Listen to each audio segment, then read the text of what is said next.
Okay, good morning. Ang atong message this morning is titled, Near to the Heart of God. So, I hope nakuha nato kung sa'yo makuha sa being near to the heart of God. Based sa song nato na atong ikanta just a while ago. To outline, of course, short introduction. And then, we have 4 points that I'll share. One way to be near to the heart of God is you have to narrate God's kindness every day. We have to express also gratitude to God always. And then, adore God with praise continually. Padayon yun, nga mag-daig sa Ginoo. And then, remember the Creator consistently. And then, our introspection. So, patla ka puntos at kung magatunan ka buntaga, dapat nga kitang tanan, maduol yun sa kasing-kasing sa Diyos. Yes, God created us, kitang tanan, pero the enemy has managed to take us away from Him. So muna nga, napalayo ta. Dili kay ang Ginoo ng prayer na to, kita mismo. Because ang meaning sa sin is separation or death. Kunya, even sa first sin, ang tao, ginitago, separate ang tao.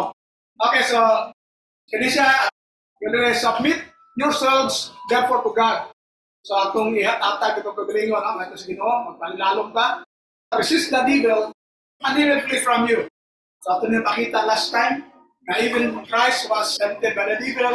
When Christ resisted the devil flee to Christ, and the angels ministered to Christ. Diba? So, kung kita mo submit ka sa Ginoo, biya ang gawa, ang angels mo minister sa ato. Yan, draw near to God, and He will draw near to you. So, it's an imperative statement na magpaduol ka nato sa Diyos, and then siya magpaduol nato. And then, sa pamagwato na is, cleanse your hands, you sinners, and purify your hearts, you double-minded. So, kato mga dilimayo at yung ilikayan, aron tabadool na ito sa Ginoo. Kaya kining abutanga, mga pamutunos sa sala, sa paglipiuhan, ang mga kasing-kasing, kaya siya nadalaman na siya sa katong kaaway. But many people fail to understand, no, nga dunay paagi kung sa kita mapadool sa Ginoo. Saan na kining atong tanaw nga, ito nang tanaw last time. Sigara sa ito karon basta nag-Bible lang ka, isimba lang ka, naghatag time sa Ginoo. Isa mo nilang basis nga doon na ka sa Ginoo. Tinangingon ni Christ diri. Sa hypocrites, tigpakarbihnon daw sa mga tawhana. Sa well that Isaiah prophesied about so may yung pagkatag na ni Isaiah. May tungod kuno aning mga tawhana. Si Isaiah naging these people draw near to me with their mouth and honor me with their lips, but their heart is far from me. So makita na ito rin, no? Nga dagang mga tao di ay kasupo sila, nagpadool sila nga sa Diyos, pinagi lang sa bakba, sa ilang mga ngabil. Ay kayo sila magdayeg sa Ginoo. Sakto man na, pero doon ay kulang. Dili, tutob sa pagdayeg lang. So dire, klaro nga, yes, nagpadool sila, pinagi sila mga ngabil, sila mga bakba, pero ilang kasing-kasing halayo kang Christ, halayo sa Ginoo. So, mahitabo sa din nato tanan. So, nga to is, rather than far from the Lord, ang atong heart, dapat near to the Lord. Okay? And then, it says here, referring to these people na ay kayong magdahig, pinagi sila mga bakba, and in vain, they worship me. So, walay pulo silang pagsimba, teaching as doctrines the commandments of men. So, klaro kayo yun diri. Na, bisan pa, kung grabe atong pagsimba, pagdahig sa Ginoo, pero kung atong mga pagtulunan siya sa tao, kana siya, halayo gyapon kita sa Ginoo. Okay, so, ako lagi emphasize na rin nga, in most cases, halayo ang tao sa kasing-kasing sa Diyos. Kaya kasing-kasing mismo, halayo gikan sa Diyos. Kana kung naging ang pagtulunan siya sa tao. Muna ang kita manikamo ka, nga ang pagtulunan na ito, iya Diyos Ginoo. Bahala o murag unpopular. Ang mga uban ng tao, dili mo tuan na para nila, sa na, stricter kayo, whatever, ang mga complaints nila about us. Pero what matters is kung sa'yo tanaw sa Ginoo sa ako. Okay? So dahil ako po ito sa introduction. Okay, rin nata sa first point. If you want to be near to the heart of God, isa sa itong pwede mabuhat is narrate God's kindness every day. Siguro, one way or another, we showed kindness to other people. Diba? And how do you feel kung sila manabi sa imong kindness. Of course, we are not saying, oh, panabi ninyo. Pero, out of joy ba na mo ba? Di ba? Makasulti ka something about that person, without kaning pa na basta ikaw lang, express lang yung kasayahan, kindness ba, nga hindi ka keep to yourself, but to share or narrate it to others, to tell others about it. So, as a result, kung ang Ginoo, yahan ng kindness, that we keep on narrating, we keep on telling people about God's kindness to us, how does God feel? Diba? So, doon kita sa Ginoo, kaya yan man ang ikahimutan. We recognize Him as the source of every blessing. Diba? So, without faith, it is impossible to please Him. So, kung kita nagtuutan, isalit na, everything that we own, kung sa ato, nakapitan ka na, naangkon ka panahon na, we keep on telling people about it, I'm sure we are near to the heart of God. Diba? Doon kita. Okay, so let's have some verses. There is sa panahon ni Christ, duha na ang atang example. Doon ay demon possessed. Nakipaulutan sa demon possessed. I hope hindi may ko sa ato. And then, Tarantos verse 18, when he referred to Christ, when he got into the boat, he who had been demon possessed begged him that he might be with him. So, hangyo na mukuyog, mabuuban ka Christ, yung demon possessed na, iayo ni Kristo, exercise niya ang demon. Which is really a good token of gratitude. Niligawas ka sa imong problema, ikuha niya ang posisay mo. Then, it's not proper for a person with good heart na ganang kuyos Ginoo. Diba? Now, verse 19, it says, however, Jesus did not permit him. So, ngano ka? Pagran mong Bible, you have to say the different kana siya mga picture sa Bible. Kita na to diri nga, si Christ was trying to hide his true identity sa iyang mga kaway. Now, kini exorcising demon, usama nga sa characteristics of God nga ang demon dili kaya mo buwagin siya. So, muna siya nga mahitabo na turn out nga God siya. Kung tanang tao mutuo nga God na gid siya, siguro wala ka sa Bible ni, but we can siguro guess nga hindi siya mamatay. Imagine kung kita na nituo nga si Christ is God, mangahas tagpatay niya, dili man. The reason he was killed because they did not believe that Jesus was God. Wala tao naman nila, so they could kill Jesus Christ. So si Christ was trying to hide his identity from time to time. Labi na kung daghan sila nakabantay. Pero kung siya raw sa outside mo, dawat na siya sa praise sa tao. Wala nga ibadlong ba? Una cases nga, kung daghan ka sila, hindi niya gusto ipanabi. But times yung mga sadya, tell no one. Ay mga ibig si katong after mo si Peter nga, you are the Christ, the Son of the living God. After ako, hindi mo si Christ. Ayaw na sa exulti, ayaw sa sama. Okay, so dire, wala sa ginang nga pakuyog. Kaya obvious pa siya nga act of God nga demon possessed ko na siya. Imagine mo demon possessed, ang uban na dili kaya nga dakon. Kaya karon kuyog ni Christ, so lagi na siya implication. Anyway, tingnan siya ni Christ. Go home to your friends and tell them what great things the Lord has done for you and how He has had compassion on you. So muna hiningon niya, uli ka, sultihin lang yung mga amigo, ipakita o isulti ka nila kung sa'yo kikuha sa Ginoo nimo. Nagikaluyan ka. So this is something si Christ, wala sa nibabag ba? Pero siguro we can get that point here na once we get something from God, it's not proper that we tell others. So muna nga ito narrate God's kindness every day. I'm sure every day we experience God's kindness. Ako nag-emphasize.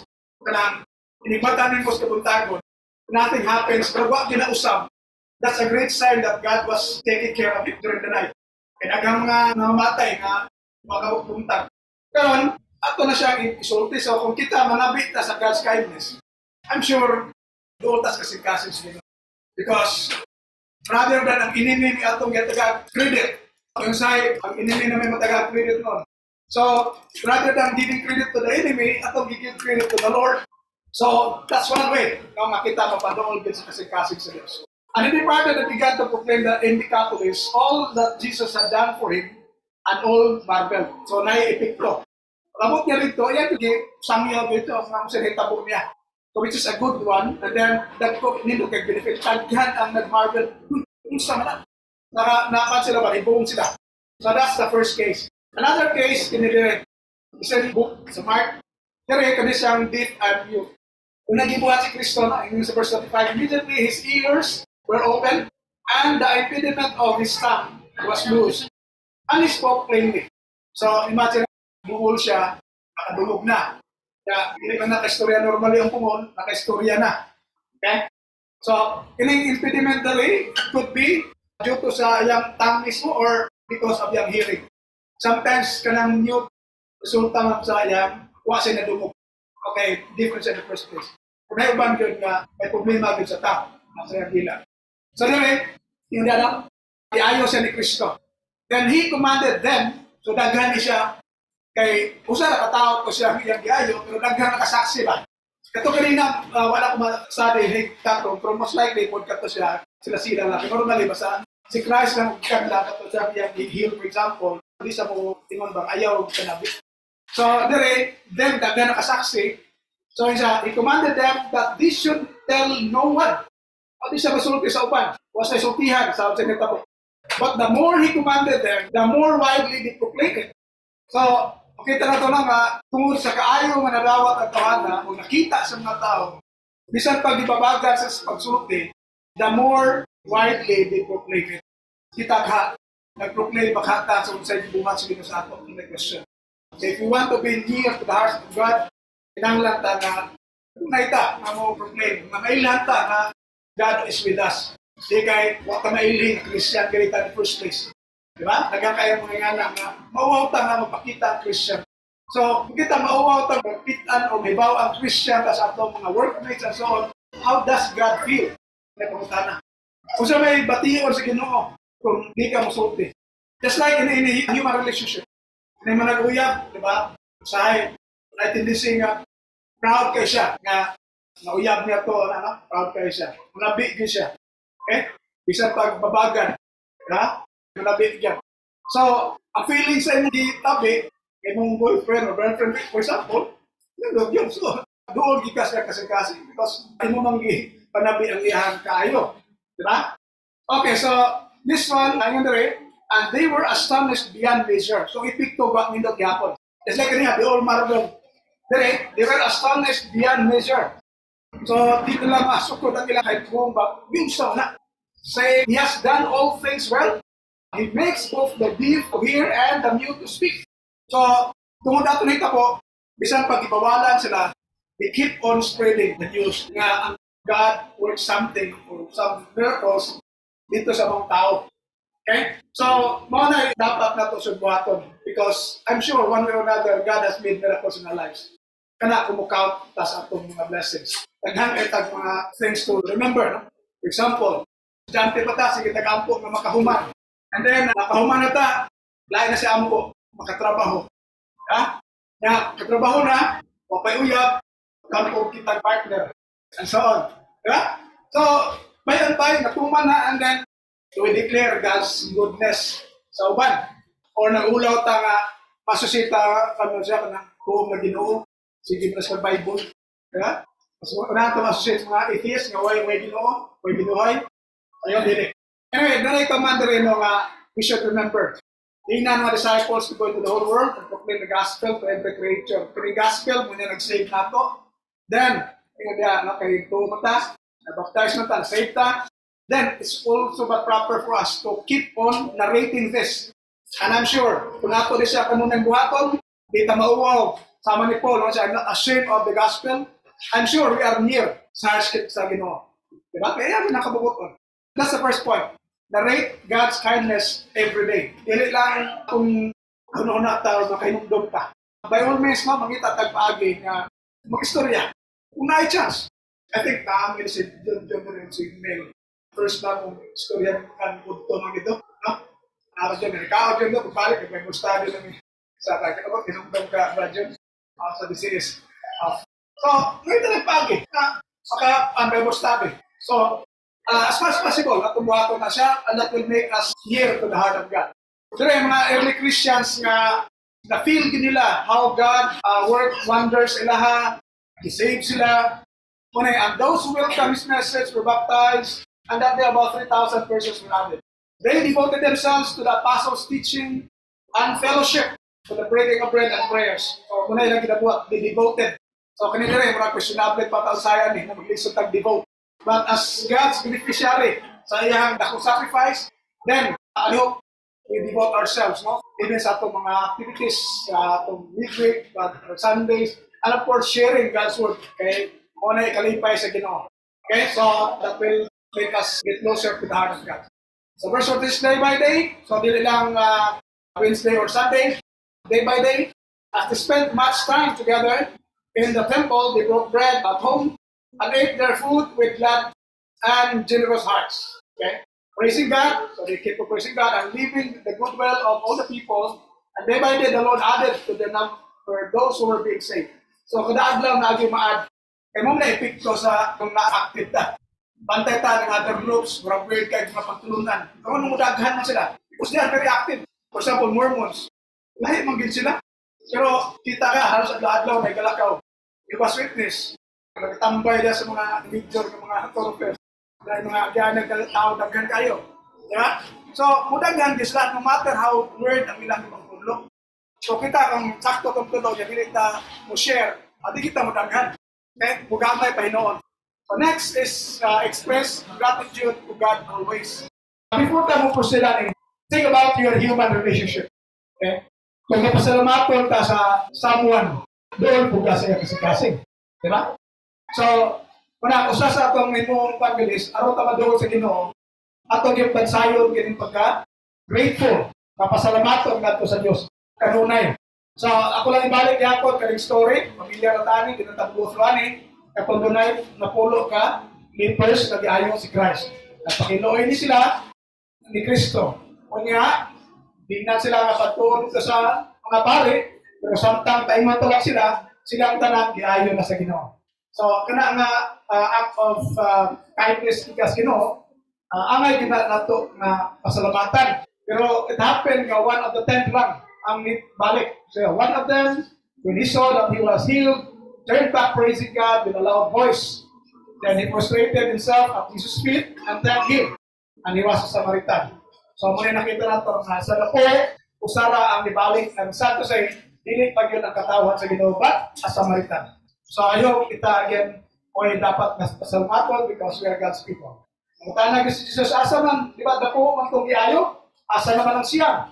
Okay, so namatana siya, so it's expected that we have to express gratitude to God for whatever goodness that we experience or receive. So was none of them found to return and give praise to God except this foreigner? So namutan na Diyos Kristo. So I hope ato kami siya kanunay rinduman. Every time we have mga blessings. If you notice, kanunay mga success niyo sa yung mga secular for example, pag-study, kapasal sa board, whatever, ako po normally is, may God be glorified always in your achievement. At hindi siya na malimtan ang Ginoo noon. So my wish is, diha na nakalawag ka na, be grateful to God, and then, of course, translate that into action. Okay na siya, verse 17, 18. Sa Old Testament, ako na lang i-shortcut niya, kitaas na niya siya. But, there is the verse 17, do not say to yourself, my power and the might of my own hand have gotten me this wealth. So, kung doon na tayo mga kaptangan, na nakapot na to, naangko na to, di kita ko makaingon na may lakin magugo, bright magugo, or ano pa niya mga kadba. It's always God. But remember the Lord your God, for it is He who gives you power to get wealth. So, tanan nga naangko mo, including your family. That's God's. Okay, so, mula nga, angay kita magpasalamat.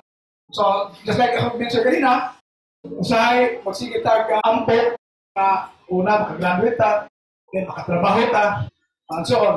Pero once na ma-fulfill na lang itong pag-ampo, usahay naitindising, malimot ta, na ang Ginoo may naghatag ato, na atong kita na, gidungog ang atong pag-ampo ba, so check hatag ato. So ayaw, pilit na malimot ana. Kay kung malimot ana, tendency is, we are no longer grateful to God, and if we are not grateful to God, we are far from the heart of God. Diba? Kaya again, unahan ng isang grateful na sa iya. In fact, pilita na niya isulat na din. Pilita niya ihatag kay Moses. kung okay na siya na we are not grateful to Him.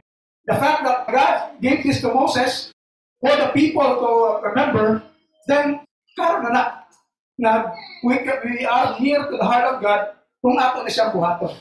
Okay? So next, adore God with praise continually. So, usahay, ulitin si kinanglan paglisod nga buta mo sa pata mo appreciate sa Ginoo. So siguro kung ako sa lisod-lisod sa ta kay praise mo ta Ginoo kung na-achieve na to wisod kayo. Nagambay na nga sa, di ba? Bantay ka nga, nakigusto may tabo. Nga later on, kung nagpiyawat ka, pasar ba ko? Sabol, nag-board ka. Sige yung ganoon na ako, yan, pasar ba ko? Sige gatan ay tanaw sa kanus mag-open ng itong list of passers. Diba? Nga, pagpasar mo, ay, salamat. Yara. After that, nawa na. Dili siya inganan. So, continuous sila. Ako na continually. Hindi na continuous kung wala buhay hulong. Kasi lagi siya. Sige siya na magpasalamat. Okay, dire. Unang pasalamat is, bisan pag wala tayo achievements sa mga kinabuhi, the fact na natin kinabuhi, no? Yung kanatong lawas yung mga dire. Fearfully and wonderfully made. Okay? Kung na ako, no? Compare yourself with animals. No? Ganahan mo, mura mo, unggoy. Di gani, no? Di mo ganahan mo unggoy. So, dito yung sa ingon ni David, for it was you who formed my inward parts, you knit me in my mother's womb. So, ginawa na. I praise you, for I am fearfully and wonderfully made. Wonderful are your works that I know very well. So, diri palandaan, labi na itong mga magtiayon na labi na nanisoy panganak, sige yung tag-ampo. Kami, we pray for those na iba kami na problema sa pagpanganak. Now, once nga maanak na, ayaw, dili ko ng anak mahimo nung babag sa atong pagsimba, whatever activities na ito sa Ginoo.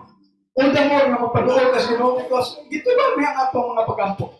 But sa ito siya again, mabali ang dito siya. Mga nga, kato sa Deuteronomy, gipan dito taas ka ito, na once mag-fulfill ng gipangayon nimo, malimot ng tas Ginoo.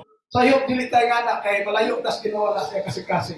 So, kanunay tamag dahil kaniya, kay isubag niya ang atong mga pag-ampo. Nga ka na, paghibo ng bata, hindi rin naalalin, no? Sa una first na ng bata, tanga ko, baga ka ni buhok siro. Yung sa ano, buhok. Eh, dadyan ni buhok siro na ito natin. Pagawa sa itong nag-buhok siya. Pag-wonder ko ba, something na? Minsan ito siya kayo pag-inam. Ang sa una nga, again, ato silang gamiton nga instrument ng praise ng Ginoo. Rather than mapalayo ng tas Ginoo because nalimutan, himo ng babag ang atong mga bata. Una kami, isang ato pamigpanilan, amo ginang i-control mga bata. Regardless kung kulang sa tulog o dili, amo gina siyang kukaon, kaya daton na mo dito sa Manila. Kayo magkabulang mong pansauna. Because, for me, it's really fun. Ihatas Ginoo din ato ng ngayawa mong panala, mong pirama. So, ito nang pugnan ka, nga di mapira sa yawas. Natay kauban sa una, hindi na ayaw ipikto sa ilang pamilya. Ang rason nga, madugay sila dito sa iyang kaya ang mga bata, kung yan na pas pamilya mo sakyanan, kasakay kung minsan, kaya may pasakyan ni Guman. No, pero, kita na mo, diligid maayo ang resulta sa pamilya. Kung may yung result dito ang pamilya, dapat, kung pamilya, gihatag mo na sa ato nang himuong instrumento na mapadool kas Ginoo. Kasi Ginoo. Rather than, muna ito himuong reason. Ngayon Ginoo, tagaan ng kagawang pamilya, tagaan ng kasuan na ako. Hindi na nung kakahimo anak. Diba? Pwede din kayo ginawa na. Bisa kita naman siguro, dahil people yata gusto ba niya, lahat ng buhato, how do you feel? May gigaat, ay wala ko dito pabangin na, or kung tagain, something like that, diba? Kaya naman, that's normal yan. Next, dire, another thing that we have to be thankful o mag-praise as Ginoo, ipili kuno kita before the foundation of the world na kita'y pagkamatyan. Ako na na-explain in my previous lessons, na kini siya over the angels. Ang angels sa kasala, was na tagaig chance na luwas. So kaya that's something also na atong dahigon na Ginoo. Because kita ginag chance na maluwas, ipakamatyan ka, ang angels wala. So another reason. Next, dire. In fact, napili na tama kaliwatan. Itawag ka royal priesthood, holy nation, balahan nga nasa his own special people. So iyan ang katawhan sa Diyos.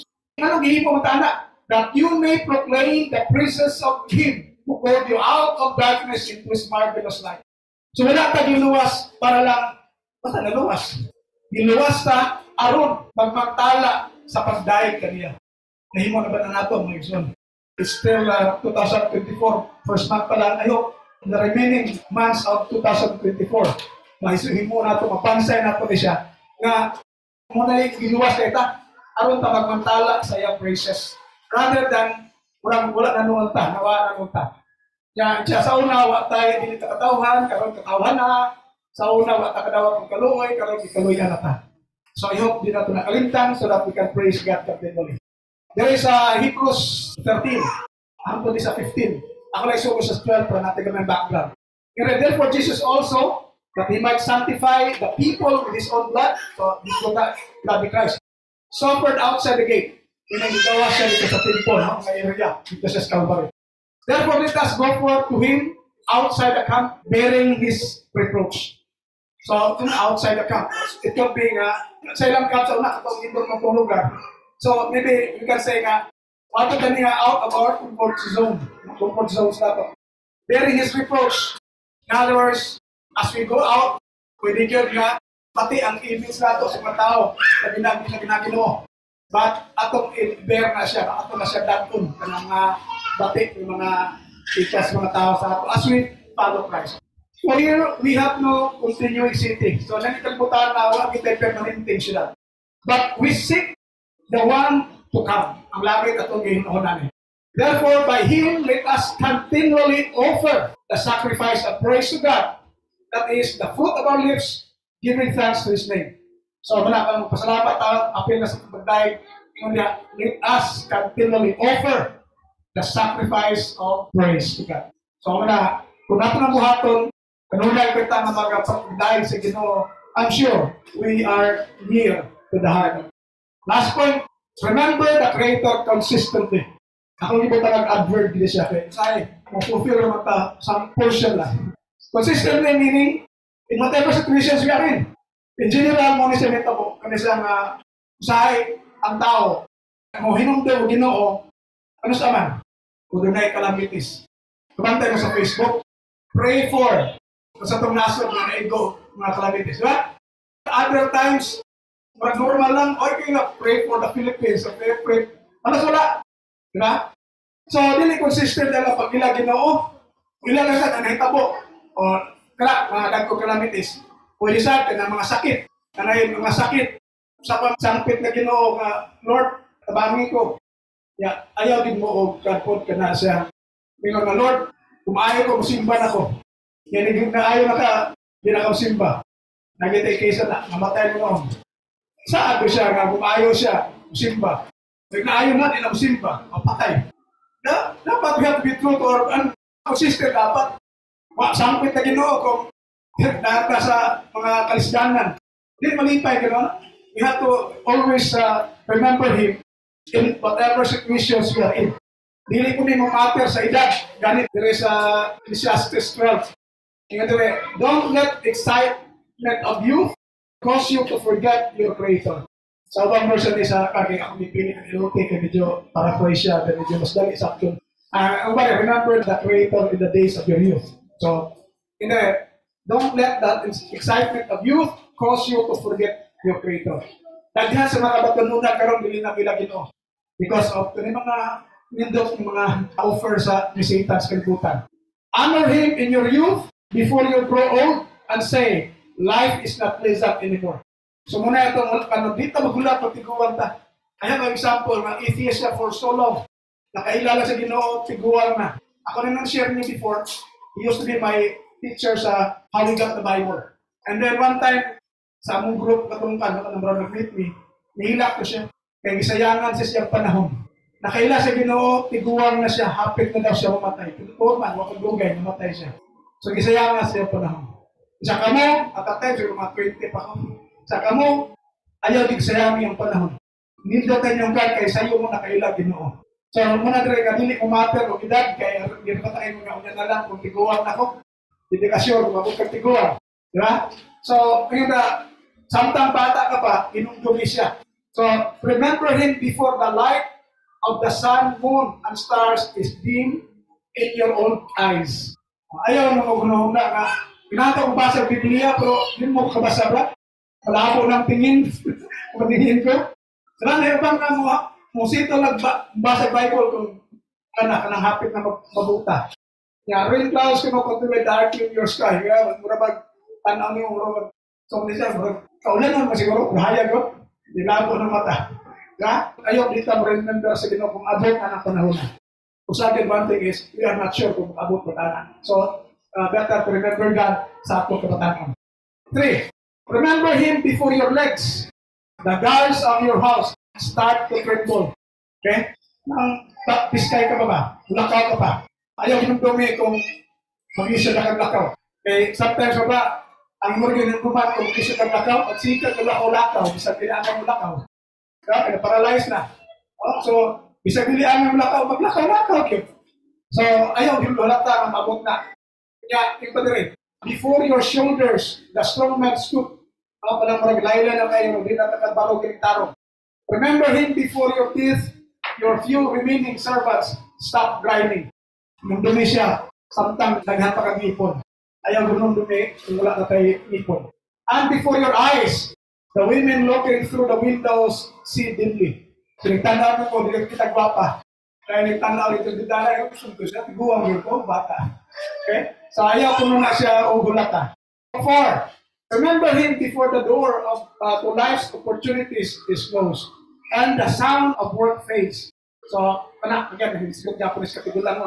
And then now, you rise at the first chirping of the birds, but then all their sounds will go faint. So, siguro, maranduhan niya din, no? Kung papasaw na, ibata na mong kadlaon, magpungko na siya katog. Kung nagluto ka naman, alas 3, namin sa katog. So, siya una ang kadungog sa kanang tingog sa mga birds. Pero yung talagang ako ito ba na, makadungog ka. Kadungay, what did you kay madungog? Kay go faint naman, no? All their sounds will go faint. Mabuhol na ka. And then, last verse na to. Remember Him before you become fearful of falling. Okay, so hinumdumi ko na kanang hinumdumi ang Ginoo sa dili pa kayo mahadlok sa gamay lang kayo kanang mahadlok na tumba. And then worry about danger in the streets. So pinakaganahan ko lang pang kay hadlok ka kuliksan. Okay, di weak na maka. So muna nga hinumdumi siya. Before your hair turns white like an apple tree in bloom. So before mamuti imuhang buhok or naapakay buhok. Kaya ba kung wala may buhok, wala na mutik, wala na buhok. Next, and you drag along without energy like a dying grasshopper. So, sana, kita ka ng halos din nakalihok, di ba? Sa mga grasshopper. And the kaperderi can no longer inspire sexual desire. Remember Him before you're near the grave. So, ayaw ko na hulata, mabot na kas grave. Kita tanan, paingon bitana. So, ayaw hiwata. Your everlasting home, ayaw na hulata, na duulata. When the mourners will weep at your funeral. So, worst na ginang senaryo kung dadoon na ka, unong katao, aron ka makasimba. You know what I mean? No? Worst na senaryo kung dado na ka, yayungan na ka, unong katao, para ka masunod sa simbahan. So, I hope din ito mabot na sa itong pinagway. So, if you want to be near to the heart of God, let's always remember our Creator consistently. Ang ipasaya consistently because in whatever situation you are in, hindi lang kung naatas sa kalisdanan sa itong ilang Ginoo o sampit sa Ginoo. Every day, sa atong mga success, sa atong whatever, mga atong nadawa, we have to remember Him constantly, consistently, because, again, siya ang naghatag ang tanan. Even our very life. And, of course, hindi na pagkabia sa nakapakita rin na ang salvation. Diba? Ipili ta. Before the foundation world, ipili ta pagkamatyan. So, kanang eternal life may hatag sa ato. That's something also for us to always remember our Creator consistently. Okay, so dahil ako po itong mga exola, no? Akong kapita sa introspection. Sa atong first point, narrate God's kindness every day. Do we still have the time to tell people of God's kindness, especially His gospel, or sharing His gospel? So I hope we can find time because I'm sure it will be one of the things that will make us get closer to God. You don't have to be good at teaching the Bible. You can invite others to study the Bible. Express gratitude to God always. Are we always thankful to God because we owe all things to Him, even our jobs? So ako nag-emphasize na siya, kaya sa'yo mahibong hindrance, kini siya o utama. Next, adore God with praises continually. Do we continually praise God for His gift of life, salvation, and eternal life? So I hope at kumunay ng pasalamatan na ginawa na. And last, remember the Creator consistently. Are we waiting for bad things to happen in our lives before we remember our loving Creator and Savior? So I hope ako na siya may unaon ng examen because it might be too late. If we die far from the heart of God, delikado. Diba? Even sa buhay pa ta, sa atong pag-worship ganin, sa useless na, kung far out from heart, how much more kung we are already dead and we are far from the heart of God. So, daghang salamat mga igsunan. So, I hope na kay makuha karon og naot nga kitang tanan, papaduol gyud sa kasing-kasing sa Ginoo. And pinita kay nga later na, now na, because we are not sure of tomorrow. We are sure of today. So, let's get closer to God today. Thank you.